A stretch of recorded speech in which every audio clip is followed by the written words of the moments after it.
మీ మధ్యకి రావడానికి ప్రభు ఇంకో తరుణం దయచేశాడు. ప్రత్యేకించి నన్ను సజీవ లెక్కలో ఉంచాడు. మిమ్మల్ని దర్శించాలని సిద్ధపడి తీసుకొచ్చాడు. అందుబట్టి ప్రభుని స్తుతిస్తున్నాం. దేవుణ్ణి ఆత్మతో సత్యముతో ఆరాధించాలి. ఒక విశ్వాసి ఏ విధంగా ఆరాధించాలో అనువారము మనం చూసుకుంటున్నాం. ప్రభు పునరుద్ధాన దినము రోజున సేవకులు వస్తున్నారు, వాక్యం చెప్తున్నారు, మనం వింటున్నాం, ఆరాధిస్తున్నాం. కానీ హృదయంలో దాన్ని దాచుకునేవాడు ధన్యుడు.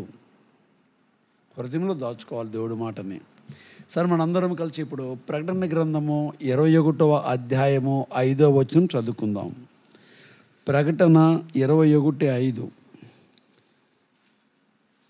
సత్య గ్రంథము, పరిశుద్ధ బైబిల్ గ్రంథములో చివరి పుస్తకము ప్రకటన పుస్తకము. దాంట్లో 21వ అధ్యాయంలో మనము ఆరాధన నిమిత్తంగా ప్రభు నాకు బయలుపరిచిన థాట్స్, తలంపులు మీతో పంచుకొని ముందుకెళ్తాను. ప్రకటన 21:5. సమిష్టిగా సంఘంగా మీ వ్యక్తిగత బైబిల్ తీసి నాతో పాటు మీరు చదవండి, మీతో పాటు కలిసి నేను కూడా చదువుతాను. ప్రకటన 21:5. ఒక సెకండ్. అప్పుడు సింహాసన ఆశ్రయున్నవాడు, ఇదిగో సమస్తమును నూతనమైనవిగా చేయుచున్నానని చెప్పాను. మరియు ఈ మాటలు నమ్మకమును నిజమై ఉన్నవి గనుక వ్రాయమని ఆయన నాతో చెప్పుచున్నాడు. ఈ మాటలు నమ్మకమును నిజమై ఉన్నాయని చెప్పాడు గనుక నన్ను బలపరిచి ఇది నువ్వు రాయాలి అని నొక్కి చెప్పినవాడు. అందువల్ల ఈ మాట నేను రాయిచున్నాను అని ఒక ప్రశ్న వేసి మనకు చెప్తున్నాడు. Shall we prayer.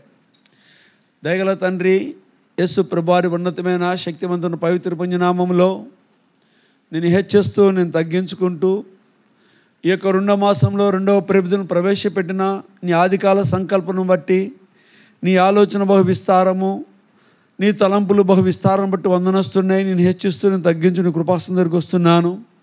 మా ప్రియ సహోదరుని దాసుడి ద్వారా అర్ధరహిత పాటల ద్వారా మహిమ ఘనత ప్రభావం ఆరోపించుకున్న భాగ్యం మాకు అనుగ్రహించారు.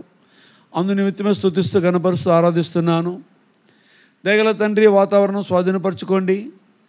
కనికని కృతులు అంధకార శక్తి దురాత్మ సమం విశ్వాసం దేశకృష్ణంలో బంధిస్తున్నాం. నిలబడుతున్న దాసును సంపూర్ణంగా ఖాళీ చేసి నీ రక్తంలో కడిగి పవిత్రపరిచి ప్రభు నీ ఆత్మ అభిషేకం అనుగ్రహించి ఆత్మతో సత్యముతో బల చుట్టూ చేరి నీ ప్రియమైన బిడ్డల మధ్య నేను కూడా ఏ విధంగా ఆరాధించాలో ప్రభు మరి ప్రకటన గ్రంథం 21:5 లేఖనములు విరిచి ఆశీర్వదించి నాకును మాకును దాని భావమును పంచిపెట్టి మేమందరం నీ ప్రభుత్వం కింద ఏకత్వం కిందకు వచ్చి అంగీకరణ, ఆరాధన, స్తుతి గీతములు తీసుకొచ్చిన వారుగా సిద్ధపరచండి. వచ్చిన ప్రియ బిడ్డలను బట్టి వందనాలు చెల్లిస్తున్నాం. రావాల్సిన వాళ్ళందరినీ సకాలంగా నడిపించండి. వారి భాగము, వారి ఆశీర్వాదం పొందిన కృప చూపించండి. వధించబడిన గొర్రెపిల్ల యొక్క రక్తాన్ని ద్వారబంధకుల మీద సరిహద్దులు విశ్వాసంతో పోక్షిస్తున్నాం. ఆదరణకర్త యొక్క ఆత్మను మా మధ్యన సంచారం చేసి మీ మహిమను మా మధ్యన సమకూర్చి మీ నామని మహిమ తెచ్చుకోమని, నిలబడుతున్నాం ఆ దాసును సంపూర్ణంగా కాలు చేసి మరుగు చేసుకోమని, నా నోట్లో ఈ మాటలు ఉంచి నీ మధుర మెల్లని స్వరము ప్రభు ఒక బోరవల వాడుకుంటారని నమ్మి యేసయ్య నామములో వేడుకొని ప్రార్థిస్తున్నాను పరమ తండ్రి. ఆమేన్. ప్రకటన గ్రంథము చాలా ప్రత్యేకమైన గ్రంథము. ఇది విశ్వాసులకు ఒక నిరీక్షణ కలిగించే గ్రంథం. ఆదికాండం మొత్తం సృష్టి యావత్తు మొదలు పెడుతున్నాడు. ప్రకటన గ్రంథం వచ్చేసరికి తన సృష్టించిన మానవుడి గురించి ఏమి కలుగుందో, క్రీస్తు మనసు, దేవుని మనసు, అదే పరిశుద్ధ లేఖనములు దాన్ని మనకు బయలుపరుచుకుంటున్నాడు. ఆ కొత్త ఆకాశము, కొత్త భూమి మీరు నేను చూసినట్లుగా భూమి మీద మనము బతికిన కాలమంతయు దాని గురించి మనం సిద్ధపాటు కలిగి ఉండాలని చెప్తూ వస్తున్నాడు. ప్రకటన గురించి మీకు కొంత దానికి అవుట్లైన్స్ చెప్పి ముందుకెళ్దామని ఆలోచన. ఏమంటున్నాడు? ఇదిగో సమస్తమును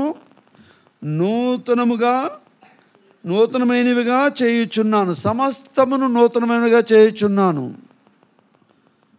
మనకి అందరికీ తెలుసు, నూతనముగా చేయాలంటే దానికి కొంత ప్రయాసము చేయాలి. మనం ఎక్కడిదెక్కడ పడేస్తే ఆ స్థలం ఎలా ఉంటుంది? చాలా చూడటానికి ఇదిగా ఉంటుంది. దాంట్లో అడుగు పెడతానికి కూడా మనకి ఉండదు. ఒకవేళ ఇల్లు ఖాళీ చేసి ఇంకో ఇంటికి వెళ్తూ ఉంటాం. అక్కడ అన్నీ శుభ్రపరచుకొని తీసుకెళ్తాం.